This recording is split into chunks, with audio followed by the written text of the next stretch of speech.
Sarah hadn't set foot in an animal shelter in 5 years. Not since the day Zephyr disappeared from her apartment in Brooklyn, leaving nothing but an open window and a silence that never quite healed. She was 23 then, still believing the world made sense. Now, at 28, she'd built a quiet life, a steady job at a design firm, a studio apartment in Queens, routines that didn't hurt. But grief has a way of surfacing when you least expect it, especially when a co-worker's golden retriever needed fostering, and Sarah found herself driving toward Meadowbrook Animal Shelter on a grey Thursday afternoon.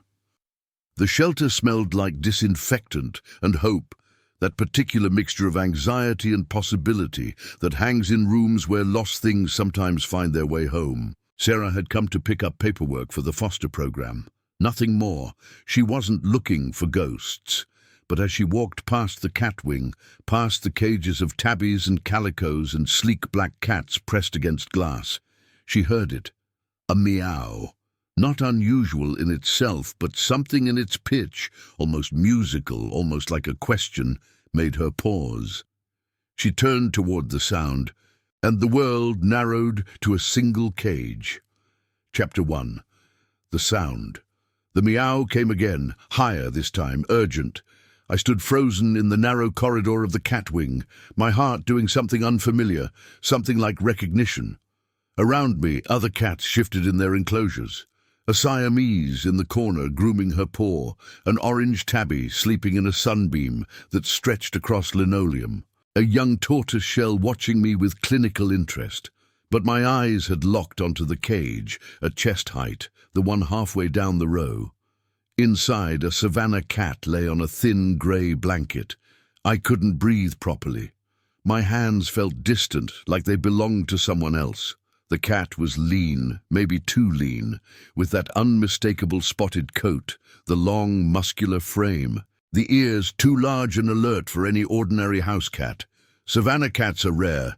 You don't forget them. I had saved for 3 years to adopt Zephyr from a reputable breeder upstate. She had cost more than my first car. She had been mine. The cat in the cage lifted her head and looked directly at me. Her eyes were amber, rimmed with that distinctive dark eyeliner that Savannas carry like war paint. She meowed again, softer this time, almost conversational, and something in my chest cracked open. "Can I help you?"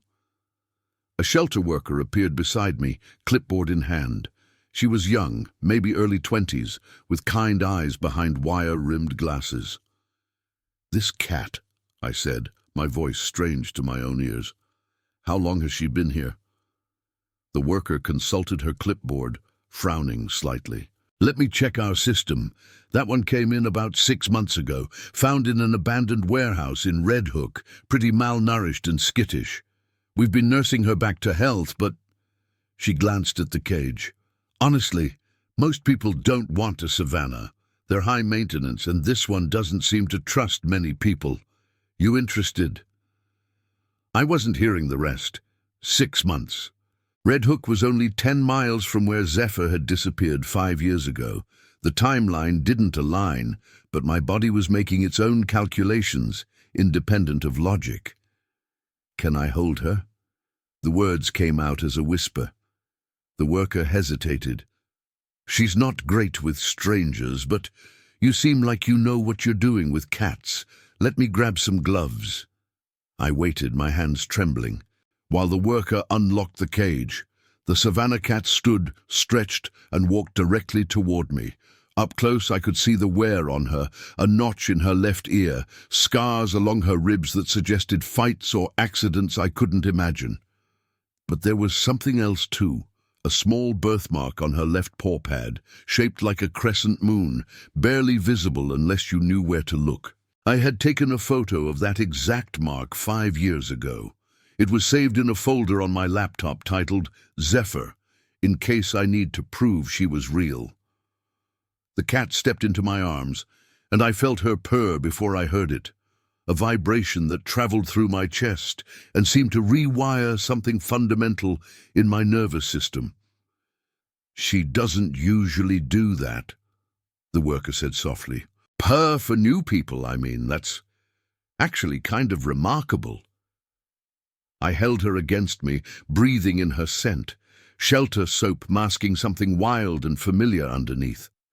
My throat tightened, my vision blurred. I couldn't say her name. Not yet.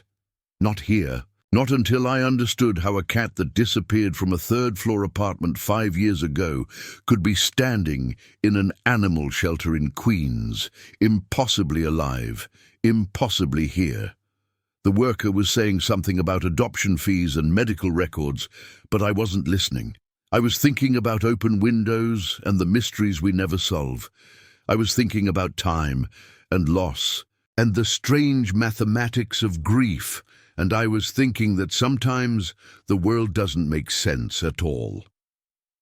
Chapter 2. The Recognition. I didn't sleep that night. I sat at my kitchen table with my laptop open, cycling through old photos of Zephyr, dozens of them, maybe hundreds. Zephyr as a kitten, all ears and attitude sprawled across my bed. Zephyr perched on the fire escape, watching pigeons with the focus of a hunter. Zephyr sleeping in a patch of sunlight, that crescent birthmark visible on her left paw pad. I zoomed in on that photo until the pixels blurred, then opened a new browser tab and searched for information I should have known, but somehow kept forgetting. Do cats have unique identifying features like fingerprints? The answer came back in variations. Whisker patterns are unique, nose prints are unique, but none of that was definitive.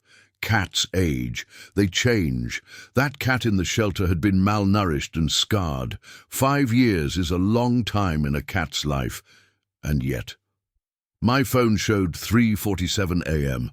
I called the shelter's emergency line anyway. A tired voice answered. I explained that I'd been in earlier, about the Savanna cat in the middle cage of the south wing. Did they have more information about her medical records? How exactly had she been found? Are you the woman who was there this afternoon? The voice asked, sharpening slightly. Yes. I'm actually the one who brought her in, the voice said. I work nights. We found her in Red Hook, like I said. Abandoned warehouse, about 6 months ago.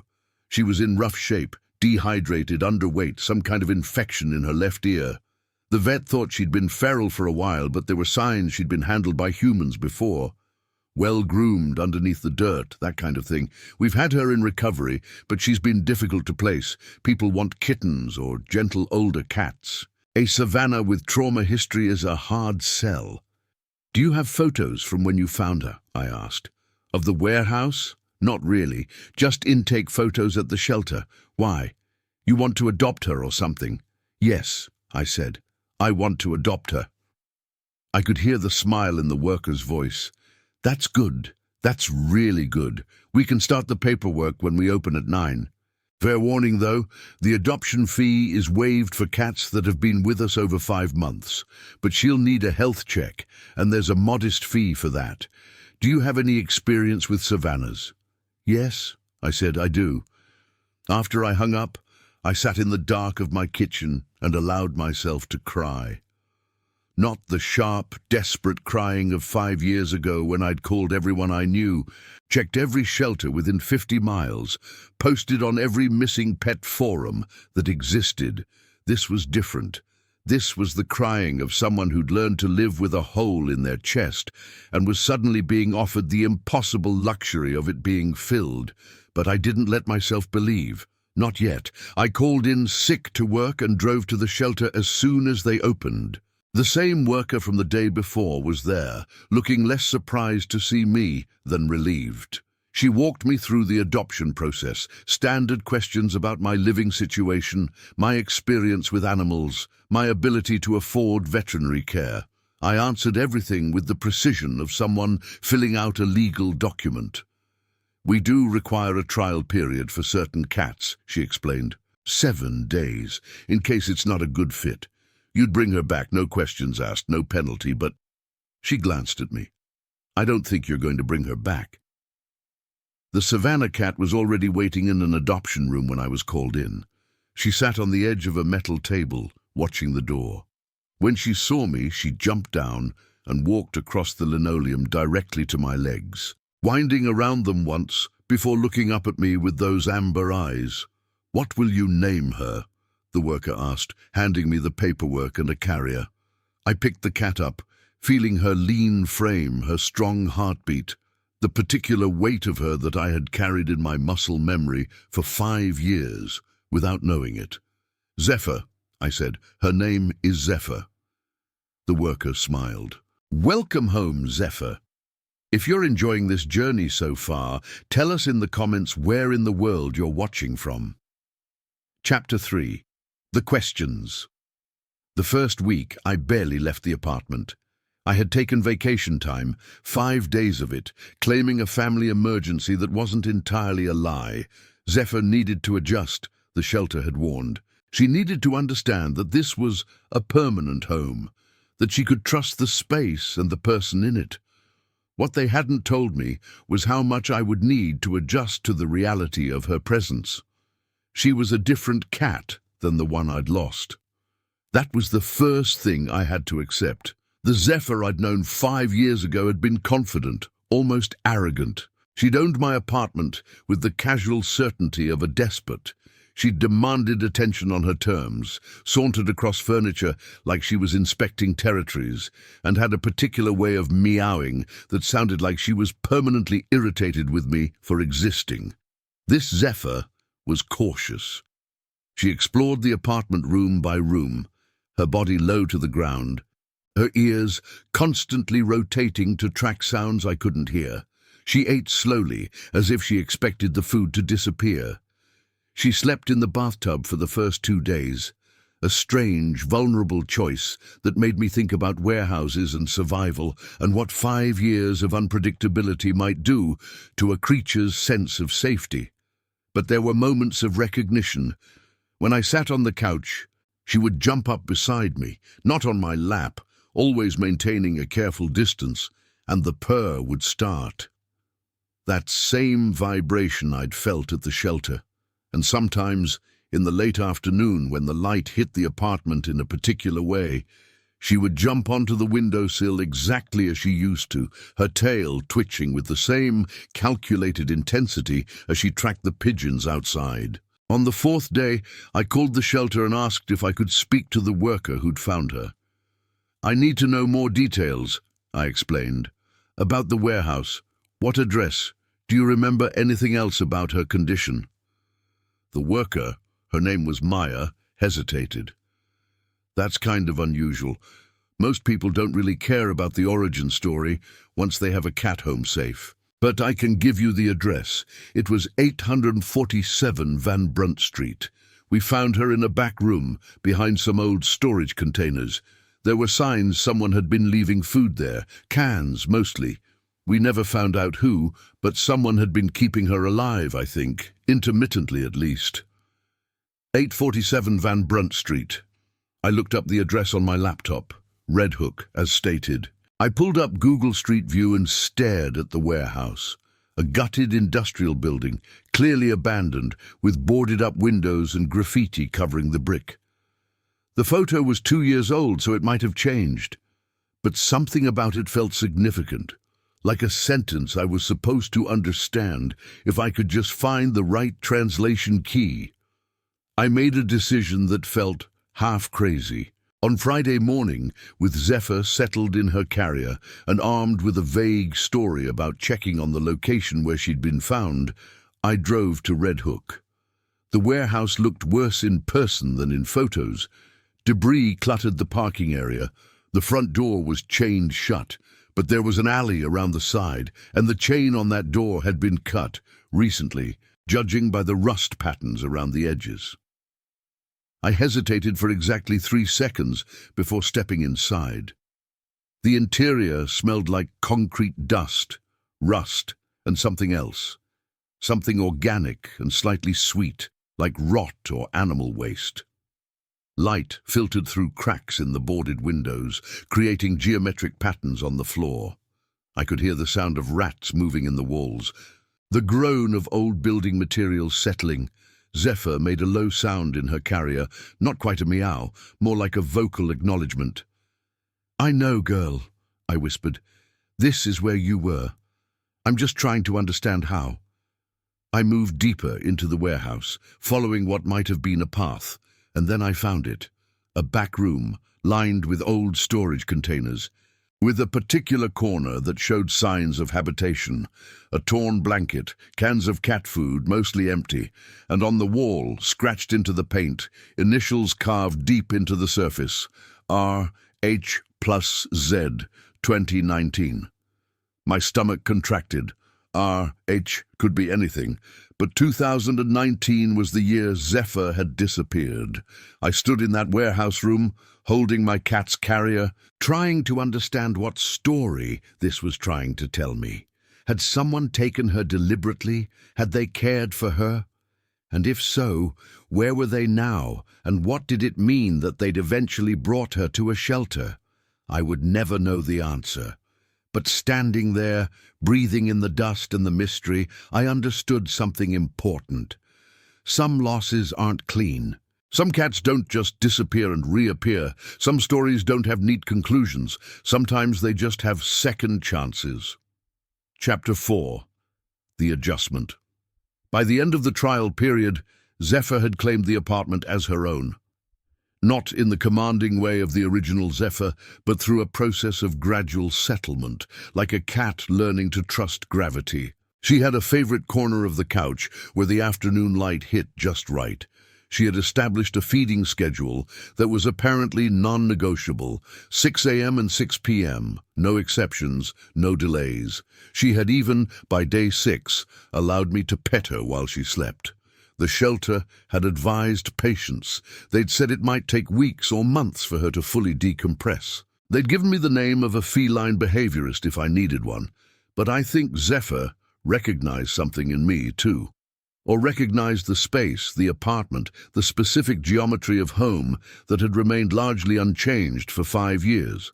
I'd had the couch reupholstered twice. I'd repainted the bedroom. I'd bought new furniture.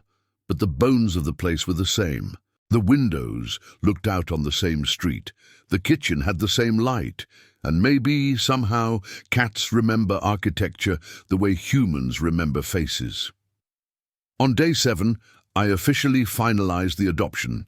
What I didn't tell anyone, what I barely admitted to myself, was that I'd become convinced the cat in my apartment was definitively, provably Zephyr. Not through DNA or microchip. The shelter had checked there was no microchip, which made sense given how she'd disappeared, but through a series of small physical recognitions. The crescent birthmark, a particular scar on her left flank that I'd photographed years ago, the exact shape of her ears, even accounting for the notch, the way she meowed 3 times in succession when she wanted the bathroom window opened, the fact that she had, on day 3, knocked over a specific plant, the same plant the original Zephyr had repeatedly attacked, apparently out of spite. The rational part of my brain understood the statistics. Savanna cats are rare, but not that rare. Physical similarities can be coincidental. Animals disappear and don't come back. The universe doesn't generally arrange second acts for grieving people.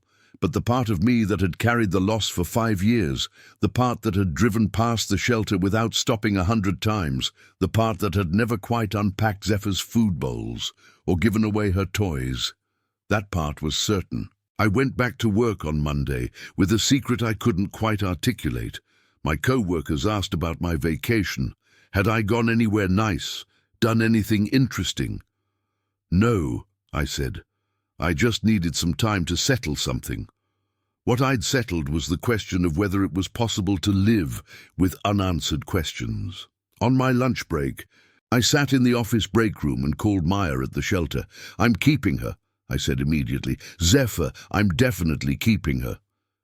"I'm so glad," Maya said, and I could hear the smile in her voice. "She's lucky to have you." "Can I ask you something?" I said. "The warehouse, did you ever find out who was leaving the food? Did you ever investigate further?" There was a pause. "We reported it to the NYPD, but honestly, they don't have resources for that kind of thing. A cat surviving in an abandoned warehouse. It's sad, but it's not a priority. I asked around the neighborhood a bit. There's a guy who does security rounds for the building owner, and he mentioned seeing someone occasionally. Old man, he thought. Maybe homeless, but no specifics. Why? Just trying to understand her story, I said, that's all. After I hung up, I sat with that image for a while. Someone leaving food for a cat in an abandoned warehouse. Someone who eventually somehow got her to a shelter where she could be saved. Maybe they'd gotten sick. Maybe they'd passed away. Maybe they'd simply reached a point where they understood that a Savanna cat needed more than cans of food in the dark. I would never know. But I thought about that unknown person, and I thanked them silently for keeping my cat alive. Chapter 5. The Pattern. 3 weeks into having Zephyr home, I noticed something odd. Every evening at around 9 p.m., she would move to the living room window and sit very still, staring down at the street below. I initially thought she was just cat-watching the typical urban fauna. Pigeons, rats, the occasional raccoon. But the intensity of her focus was different. She wasn't the casual predator I knew.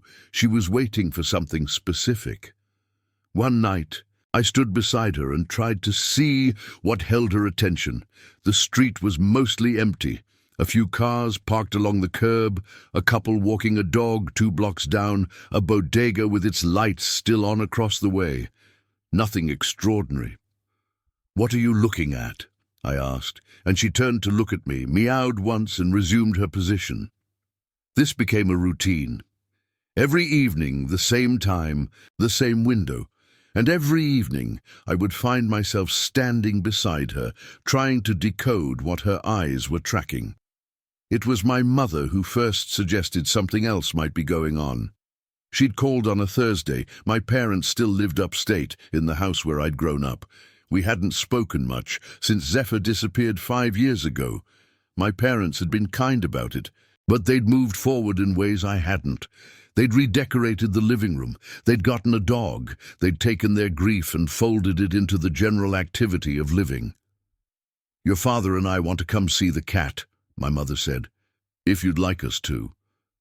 I almost said no.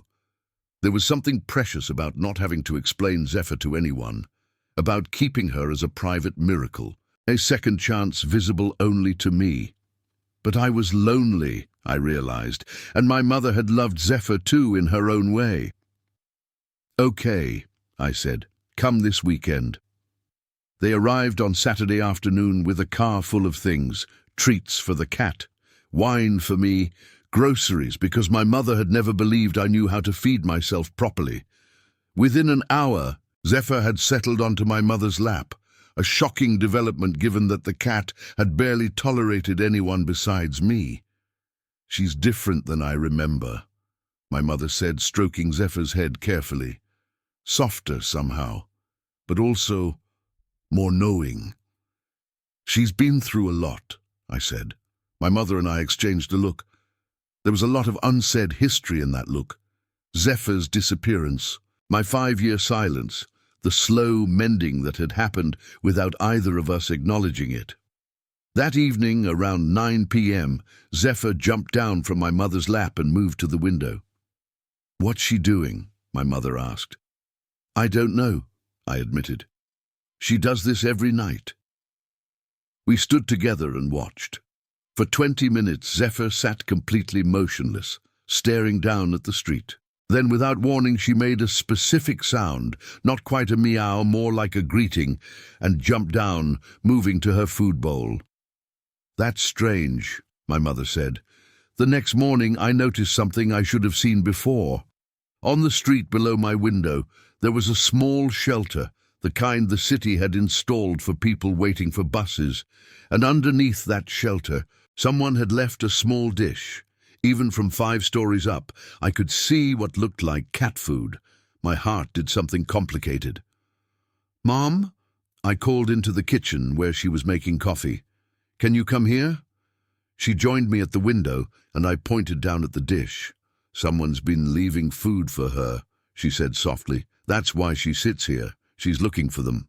"I don't think so," I said slowly. "I think she's acknowledging them. The way she meowed, that wasn't a question, that was a hello. My mother put her hand on my shoulder. Do you think that person, the one who found her, the one who left her in the warehouse, do you think they've found you? Found her? I hadn't let myself think it, but standing there with my mother, watching my cat settle into sleep with the satisfaction of a greeting given and received, I understood that some mysteries aren't meant to be solved. Some people give us back what we thought was lost, quietly and without seeking credit. Some stories work backward, ending in a way at the beginning. That evening I left a note in a waterproof envelope under the bus shelter dish. Thank you for keeping her safe. Thank you for bringing her home. If you ever want to know how she's doing, I'm in 5B. Sarah. Chapter 6. The Gratitude. I didn't expect a response. For 2 weeks I left food out intermittently, always watched by Zephyr, always acknowledged with that specific greeting sound she'd developed. The note remained under the shelter, waterproof and undisturbed. I told myself I was being foolish, that I'd imagined the whole thing, that coincidence wasn't the same as connection. But Zephyr seemed to relax after that first acknowledgement. The wariness that had lingered since the shelter began to dissolve. She started sleeping on my lap while I worked from home. She stopped flinching at sudden sounds. She became less a ghost of a cat that had endured something unknowable and more simply. Zephyr. Present. Home. One evening, as I was leaving for work, I found something different under the bus shelter. Another note, written in careful block letters on the back of what looked like a grocery receipt. She looks happy. That is enough. Thank you for loving her. R.H. My hands trembled as I read it. R.H. The same initials I'd seen scratched into the warehouse wall. I could have tried to track down whoever this person was.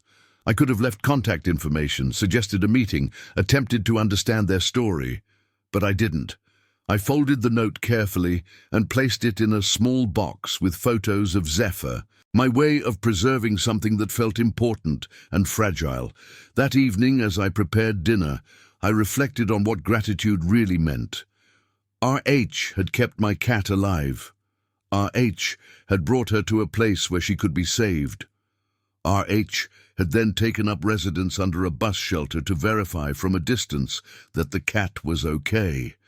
That was a kind of love, quiet, patient, and entirely willing to remain unknown. If this story has you hooked hit-like, it helps us share more real stories of animal instinct and hope. I left a different kind of note the next day. I don't need to know who you are, but I want you to know that she purrs every morning when she wakes up. She sits in the sunlight and watches the pigeons like she has all the time in the world. She is safe. Thank you. The note stopped after that. The food under the shelter eventually ceased, and though I sometimes found myself searching Red Hook on Google Maps, trying to imagine what kind of person had lived in that warehouse and loved a cat enough to wait 5 years for her to come home, I never pursued it further. Some people enter our lives like answers, some enter like questions, and some enter simply to remind us that gratitude doesn't require resolution, only recognition. Chapter 7. The pattern shifts. By month 2, I stopped expecting Zephyr to disappear again. I know that sounds simple, but it wasn't. I'd spent 5 years waiting for the other shoe to drop, preparing for a second loss, keeping a part of myself emotionally mobile in case I needed to grieve again. Letting that go required a deliberate decision, a willingness to believe that this was permanent, that she wasn't going anywhere, that the universe had already used up its quota of taking away. Zephyr seemed to sense this shift in me. She became bolder. She would venture onto the fire escape without supervision. She would meow at neighbors in the hallway without fear. She established friendships with a tabby cat 2 floors down and spent entire afternoons sitting on windowsills in joint observation of the world below. She was reclaiming her territory and her temperament in equal measure. I started photographing her again, something I hadn't done since she disappeared. Not obsessively, The way I used to, not documenting every moment out of fear that forgetting the details meant losing her entirely, but naturally the way you photograph something that belongs to your daily life. Zephyr sleeping in impossible positions. Zephyr mid-jump. Zephyr's face illuminated by the glow of the aquarium I'd installed as an alternative to cable television. My co-workers began to notice the shift in me. I was lighter somehow. I smiled more easily. I didn't have that particular tension in my shoulders that came from carrying unexpressed grief. Even my therapist, whom I'd continued seeing throughout the 5 years of loss, remarked on it.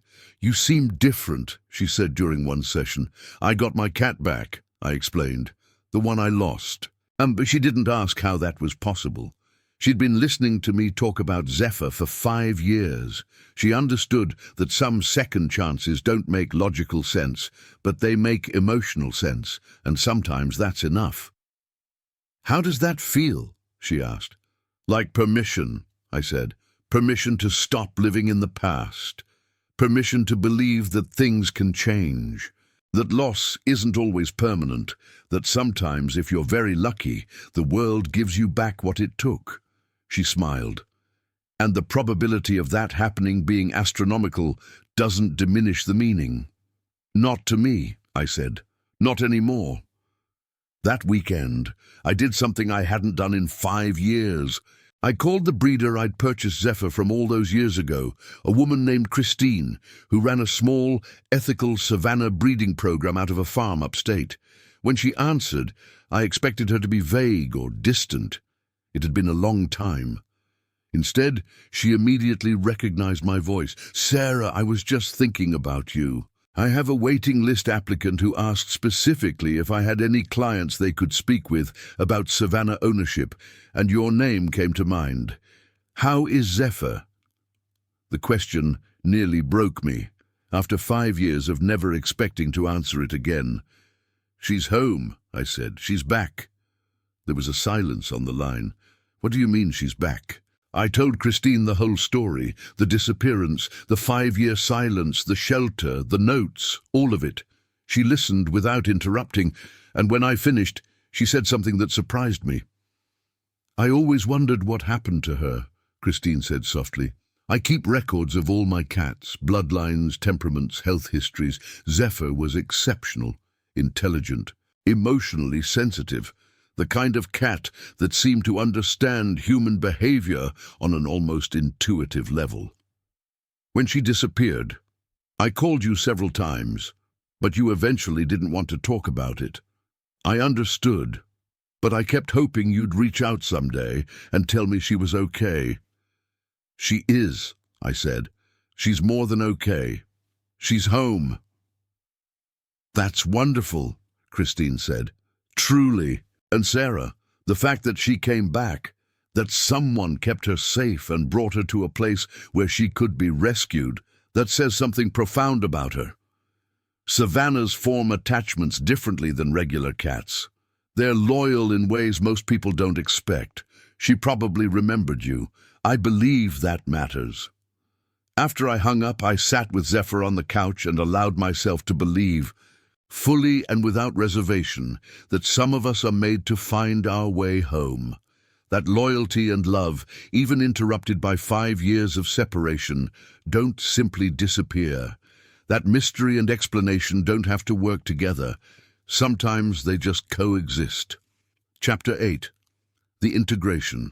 By month 4, Zephyr had fully settled into the apartment, into the neighborhood, into the rhythm of my life in a way that felt almost as if she'd never been gone. Almost. Because there were moments, usually late at night, when she'd settle onto my chest while I read in bed, when I could feel the weight of what she'd endured, the years of uncertainty and survival. Her body knew things her behavior was slowly forgetting. I started volunteering at the shelter, which surprised everyone, including myself. I'd avoided the place except for necessary visits, preferring to leave behind the reality of so many other lost things, other people's grief. But something had shifted. I wanted to help. I wanted to be part of the apparatus that returned impossible things to their owners, that gave second chances its infrastructure. Maya, the worker who'd found Zephyr, was thrilled to see me. "You're not going to believe this," she said almost immediately, "but we've had several adoption requests specifically for cats like Zephyr. People who read about her situation on social media, someone posted the story in a pet rescue group, and wanted to know if we had other rare breeds available. I never got around to posting about her officially because I was so focused on getting her to the right home. But word of mouth is powerful." It took me a moment to understand what she was saying. "You posted about her? Online? Where?" "Just in a couple of rescue forums," Maya said. "Nothing dramatic, but the story is compelling. Rare cat, rescue situation, dramatic reunion. People respond to that kind of narrative." I felt something complicated stir in my chest. I hadn't consciously made Zephyr's story public, but I'd left notes. I'd told people. I'd reached out to a breeder. In small ways, I'd allowed the story to move beyond the private sphere of my apartment and into the broader conversation about loss and recovery. That evening, I made a decision. I reached out to the co-worker who'd mentioned the foster program that had started all of this. I told her I wanted to become an official foster, taking in cats from the shelter and preparing them for adoption. Most would go to other homes.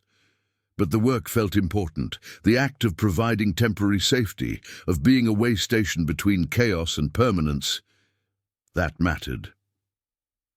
"That's amazing." "Onru," she said, "I'll get you the paperwork." The first foster cat was a young tabby, barely a year old, who'd been found in a dumpster. She was terrified of everything: sudden movements, loud noises, men. I named her Sage and spent 2 weeks helping her understand that safety was possible. I showed her the sunlight on the couch. I played gentle music while she ate. I held her while she cried, which is what cats do when they finally understand they're not going to be hurt anymore. When her permanent family came to adopt her, I cried too. But it was a different kind of crying than what I'd done for 5 years. It was crying that acknowledged loss, but also acknowledged recovery. It was the kind of tears that waters new growth. Zephyr watched me throughout this process with what I can only describe as interest. She would observe Sage from a distance at first, then gradually move closer, eventually offering that specific greeting Meow, the one she reserved for significant others. By the time Sage was adopted, I could have sworn Zephyr looked sad to see her go. "You could keep her," I offered. Knowing Zephyr couldn't actually answer, "You know I'd support that." Zephyr, predictably, did not respond verbally, but she jumped onto my lap and settled in for the evening, and I took that as her way of saying, "I'm enough, you're enough. This is what we needed." Chapter 9. The Renewal. 6 months after finding Zephyr, I did something I'd been avoiding for 5 years. I went back to Red Hook. Not to the warehouse this time. Instead, I drove to the street where the bus shelter stood. It was a grey October afternoon, the light turning amber as it approached evening, the time when, if someone was going to leave food, they would do it soon. I parked and sat in my car, watching the shelter. A few people moved along the street, a woman with shopping bags, a teenager on a skateboard, an older man in a thick jacket. Any of them could have been RH. I didn't recognize anyone, but then I wasn't sure what I was looking for. Eventually, an old man emerged from the corner bodega with a small can in his hand. He was weathered and thin, with the kind of posture that suggests decades of carrying weight. He approached the bus shelter, looked around carefully, and placed the can on the ground, exactly where my note had sat. I couldn't see his face clearly, but I could see the deliberation in his movements, the care. This was someone feeding something out of love, not obligation. I got out of the car. "Excuse me," I called. He turned, startled. He was probably in his 70s, with a grey beard and kind eyes, the kind of eyes that have watched both beautiful and terrible things. "I don't know if this is you," I said, walking closer, "but there's a Savanna cat. Her name is Zephyr, and I think maybe you knew her." His expression changed. Something shifted in his posture, a kind of settling, as if a question he'd been asking had finally been answered. "You're Sarah," he said.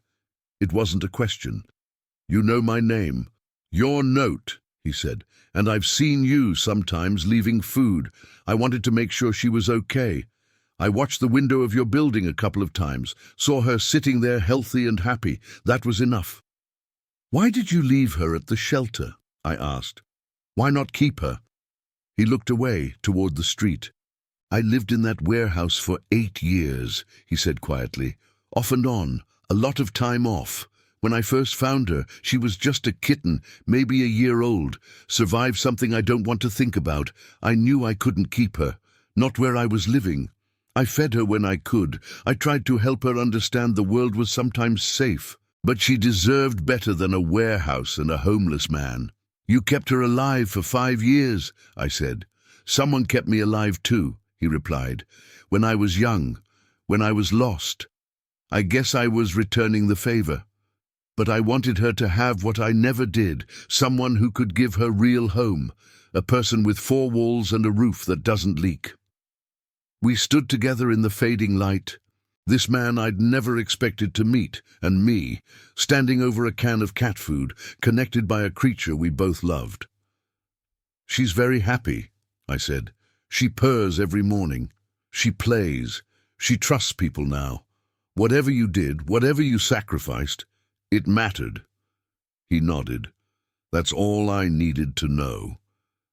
He turned to leave, and I almost let him go. But something made me call out, "What's your name? Your real name?" He paused. "Richard," he said. "Richard Harris, R.H." "Thank you, Richard," I said, "for keeping her safe, for bringing her to where she could be found." He looked back at me, and I saw something like peace settle into his features. "Thank you for finding her," he said, "for loving her enough to come looking."